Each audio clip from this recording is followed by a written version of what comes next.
Assalamualaikum warahmatullahi wabarakatuh.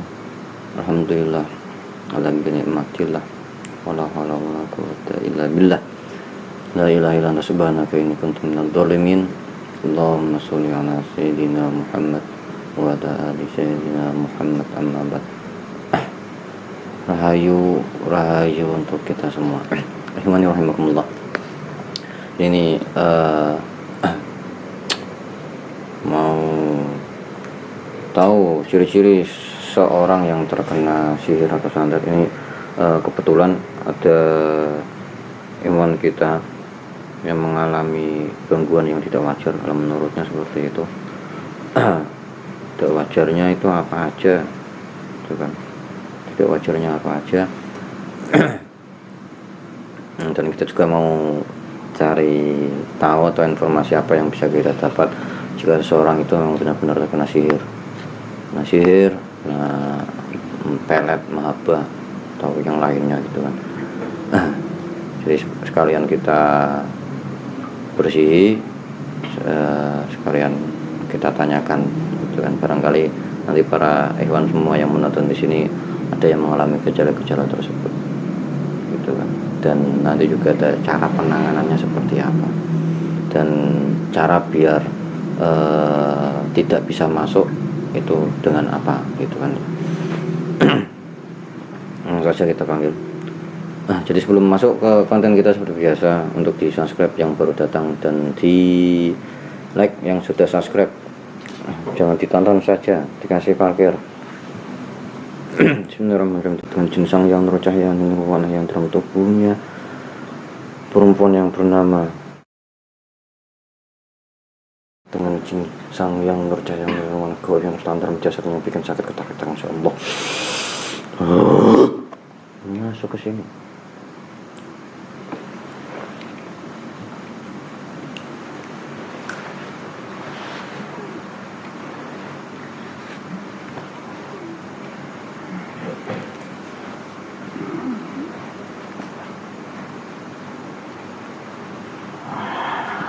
Bukan siapa ini?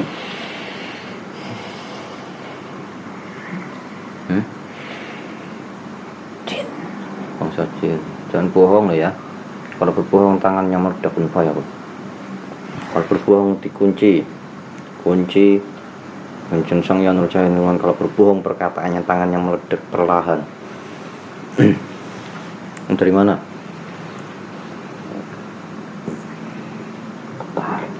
Tarik. Lah kamu awalnya di mana? Dalam tubuh perempuan. Tubuh perempuan ngapain? Disuruh apa? Bikin sakit apa?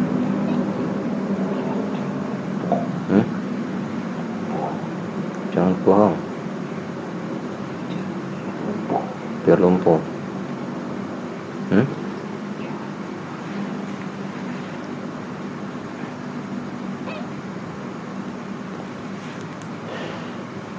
Nah, selain itu apa aja?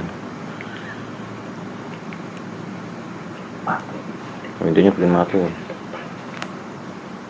Nah, ini orangnya posisi sakitnya ada di bagian perutnya kok.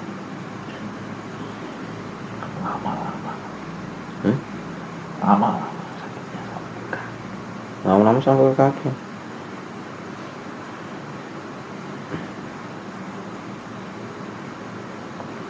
Namun udah berapa lama di sana?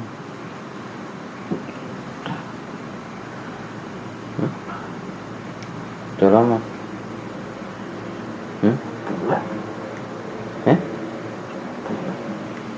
Apa? Berapa bulan ya? Kok tanya saya berapa bulan? Iya. Beberapa bulan itu berapa bulan? Karena saya tanya kok 4 bulan. Itu orangnya sudah ini pegang ini, konsumsi ini. Nah, kamu tahu nggak ini apa depan kamu?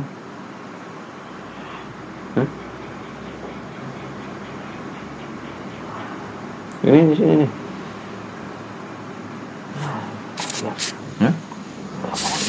Nggak mau lihat, kenapa nggak mau lihat?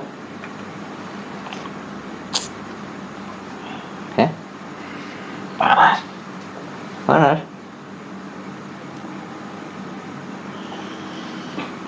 Nah ya orangnya udah konsumsi ini, udah pegang ini.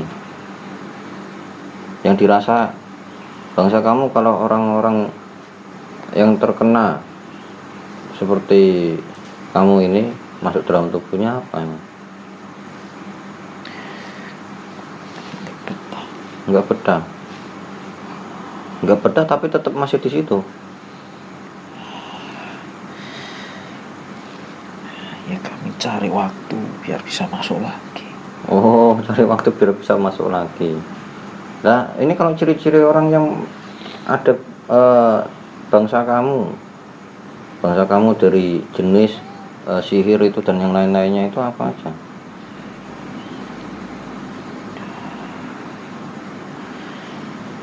Ya sakit. Hah? Ya sakit. Sakit apa? Ya orangnya sakit. Nah iya, sakit yang gimana kan gitu. Tergantung tugas kami di mana. Nah sebelum tanda-tanda sakit itu apa?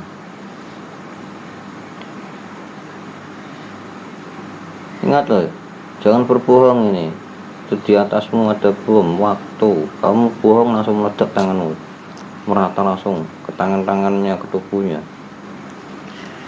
Ya. Ini kandangku saya kok macam-macam.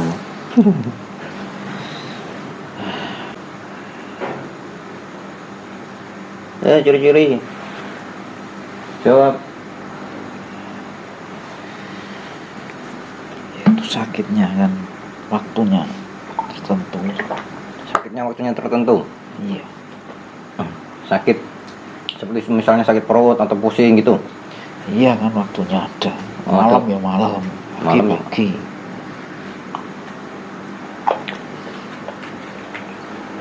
Yang paling parah sakitnya. Paling parah.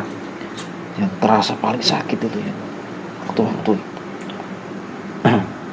Lah, emang ada nggak kalau misalnya orang itu terkena sihir tapi nggak ada efek? Nggak ada efek sakit itu ada nggak? Ya kan kalau misalnya berarti guna-guna kan efeknya kan di pikiran.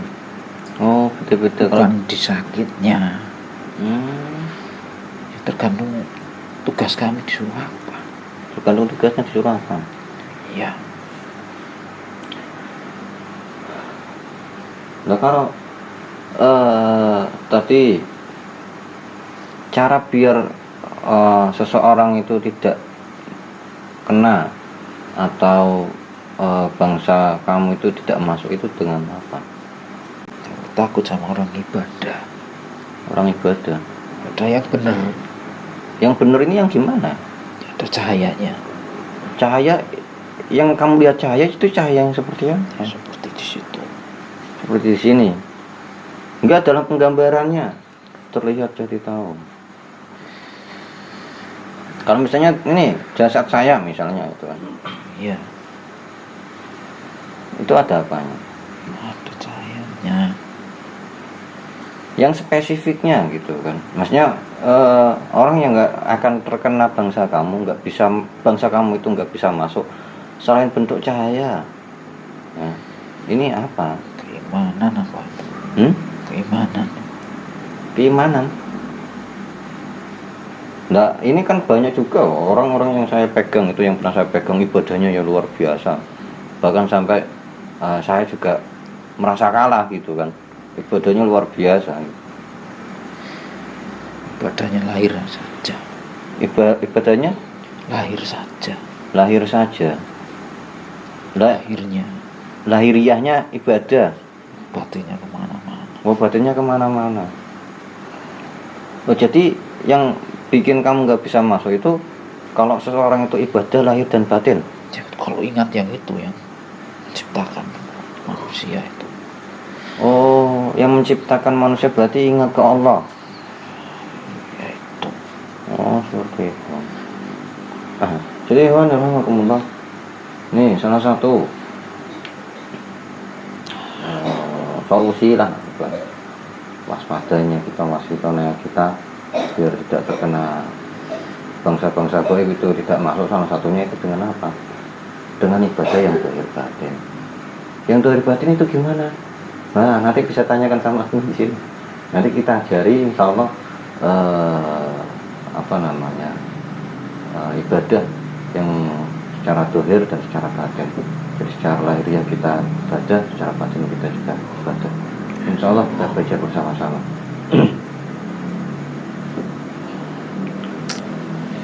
Mirta, ini kembali ke poinnya. Kamu sekarang mau pindah keluar apa mau tak kembalikan ke sana? Kembalikan kemana? Ya ke yang nyuruh kamu. Ya. Bila daripada kamu nanti di dalam terus-terusan terasa panas, kebakar, lari lagi gitu kan. Ya mendingan sekalian kamu lari ke orang yang nyuruh kamu sana. Keluarga kami ditawan. Keluargamu ditawan? Iya. Ini coba saya selamatkan ya. Ini coba saya selamatkan. Keluarganya bangsa gaib ini lalu evakuasi dia. Semuanya terlepas dari ikatannya. Hadir ke depan saya, Allah. Hadir keadaannya sehat, jika ada luka sembuh. Anak istriku hadir di sini. Iya.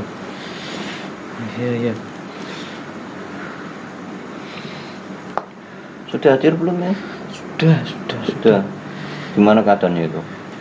Baik-baik saja. Baik-baik saja.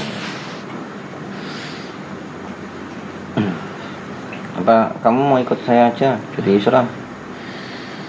Ya saya manut saja. Manut saja. Iya. Daripada nanti sana lagi. Ya sebelum itu, karena kamu yang posisi yang saya panggil dan mungkin juga saya nggak tahu kamu yang terkuat atau tidak, saya minta kerjasamanya untuk kamu panggil semua yang ada dalam jasad sana untuk hadir di sini.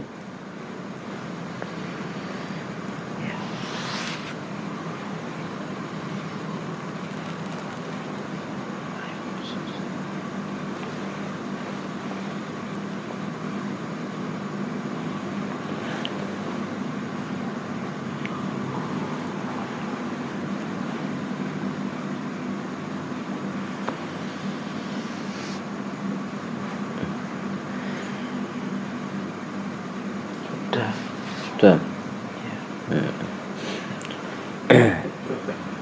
Itu semuanya ikut ikrar ya. Diikuti semuanya, keluargamu juga mengikuti. Bismillahirrahmanirrahim. Bismillahirrahmanirrahim. Asyhadu Allah ilaha illallah wa asyhadu anna Muhammadan Rasulullah.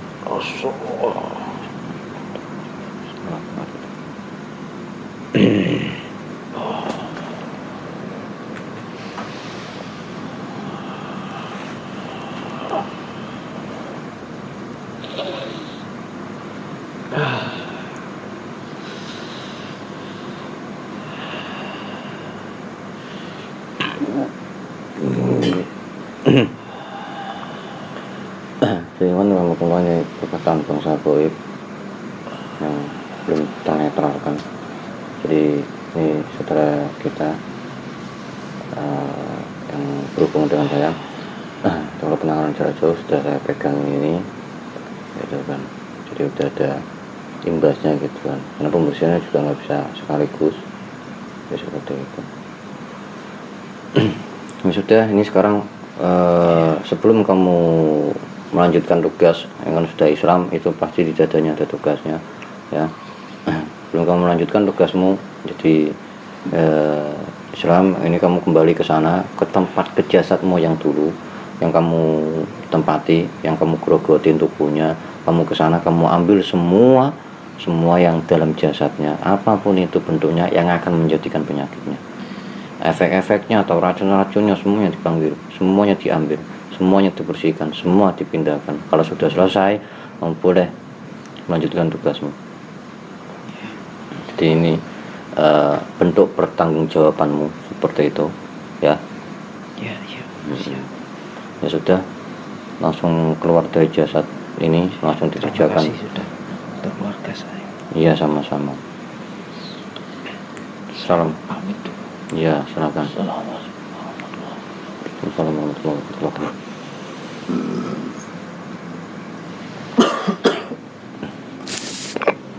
Jadi ikhwan rahimakumullah, poin yang sedikit bisa kita ambil mungkin kan, jadi bangsa mereka, bangsa Goib itu takut dengan orang yang beribadah. Orang yang beribadah artiannya ibadah yang dohir batin. Ibadah dohir batin itu yang seperti apa? Yang mempunyai, salah satu yang terpenting itu adalah yang mempunyai guru yang benar-benar bersanad, guru yang benar-benar bersambung, sambungannya ini benar-benar sampai ke Rasulullah. Dan lagi semua apapun yang menimpa ke diri kita, apapun yang menimpa ke diri kita itu tidak luput dari izinnya Allah, tidak luput dari izinnya Allah. Maksudnya kalau Allah itu tidak mengizinkan apapun itu menerima diri kita, misalnya kok sakit lah, sebab sakitnya itu karena kesantet, yaitu tidak akan menerima, tidak akan masuk ke dalam jasad kita kalau tidak ada izin Allahnya. Nah, seperti itu kalau secara garis besarnya, secara hakikatnya. Jadi semua itu kan apa yang menimpa ke diri kita itu sumbernya dari Allah. Cuma lewatnya caranya berbeda. Itu bisa saja sebagai bentuk teguran. Bentuk teguran apa? Misalnya ibadah kita yang kurang, kita beribadah tanpa berguru, gitu kan. Nah, bisa aja macam-macam lah. Itu kan bentuk teguran, namanya bentuk teguran gitu kan. Kalau kita belum benar-benar kembali ke Allah ya terus-terusan akan sakit. Dan bisa aja itu kan bentuknya sakit itu ada 3 macam. Ini semuanya bentuk apa yang menerima ke diri kita itu bentuknya 3 macam. Awalnya itu adalah adab, ujian, dan fadilah. Nah, yang biasa menerima ke diri kita, yang biasa ini maksudnya, kalau yang biasa itu adalah kalau nggak diadab ya berarti diuji. Nah, kalau fadilah ini khusus orang-orang pilihan seperti waliullah gitu kan. Jadi kalau misalnya kalau kita sakit, lah tanda kita sakit, kalau misalnya kok sakit atau apapun yang menerima ke diri kita, kita kok ada keluh kesahnya dalam batin. Mungkin dalam lisan kita tidak mengeluh, sabar, tapi dalam batin kita ngendresulo, ini cirinya berarti kita lagi diadab sama Allah.